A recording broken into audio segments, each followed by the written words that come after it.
खुलुमबाय बड'लेण्ड आपडेटआव बयखौबो बरायबाय। नोंथांमोननि थाखाय गोनांथार रादाब लानानै फैदों।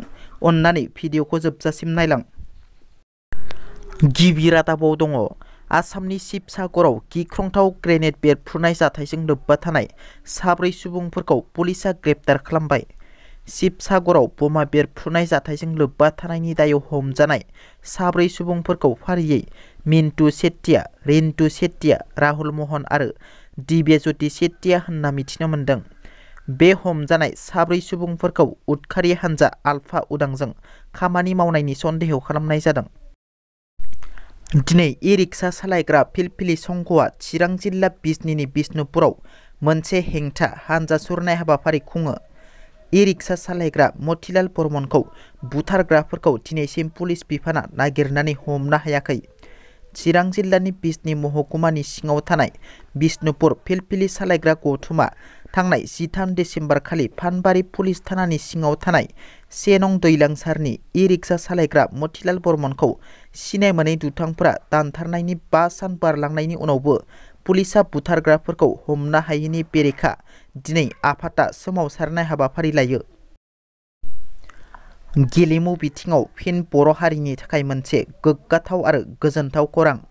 साबा बर'नि फिसाफोरा गेलेमु बिथिङाव मेडेल मोननो हानानै हारियाव गोग्गानाय लाबोदों।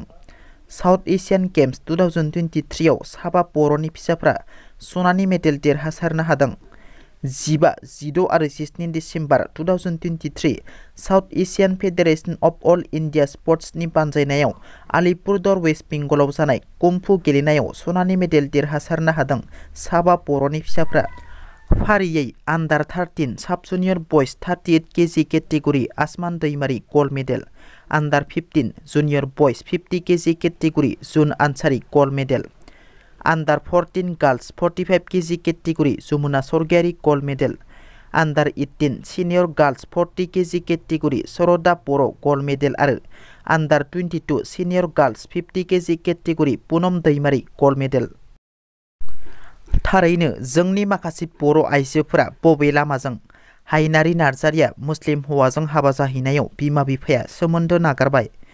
क'क्राझार जिल्ला गसाइगाव महकुमानि सिङाव थानाय आमिनखाथा मयनाटना गामिनि रिश्व कुमार नार्जारि आरो जयन्ती नार्जारिनि फिसाजो हायनारि नार्जारिया बिमा बिफानि बोसोनखौ नेवसिनानै हिन्जाव गोनांखा ममिनुर प्रनामिक मुंनि सासे मुस्लिम हौवाजों हाबा जाहैदोंमोन। हाबा जाखांनानै हौवाजों माखासे बोसोर रायजो जानानै दावराव दावसि जानानै फिन न'आव फैफिननानै थाफैनानै आरो बे हौवाजोंनो फिन खारनायनि थाखाय बिमा बिफाया गावनि फिसाजोखौ अराय समनि थाखाय सोमोन्दो नागारो। दिनैनिफ्राय गावसोरनि फिसाजो नंलिया आरो गावसोरजों जेबो सोमोन्दो गैला होननानै हायनारि नार्जारिनि बिमा बिफाया खौरां बिजोंनि गेजेरजों फोरमायनानै होयो। दिनैनि रादाबा एसेनोसै। नोंथांमोना जुदि आंनि भिडिअखौ नायनानै मोजां मोनदोंब्ला अन्नानै लाइक, शेयार आरो साबस्क्राइब खालामनो दाबाव। गोजोन्थों।